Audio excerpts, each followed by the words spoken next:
Do make go gate 90% लोग यहां गलती करते हैं। इस वीडियो के बाद आप डू मेक गो गेट का करेक्ट यूज कभी नहीं भूलोगे। आपसे अपील करता हूं, चैनल पर विजिट किया है तो सब्सक्राइब करें। आइए जानते हैं टॉप डेली यूज वर्ब्स। पहला है do.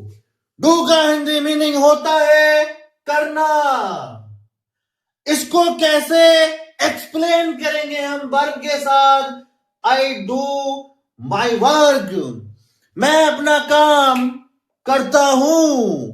I do my work. मैं अपना काम करता हूं। वीडियो अच्छी लगे तो लाइक कीजिए, चैनल को सब्सक्राइब कीजिए, हर प्लेटफॉर्म पर शेयर कीजिए। अगला सेंटेंस है मेक। मेक का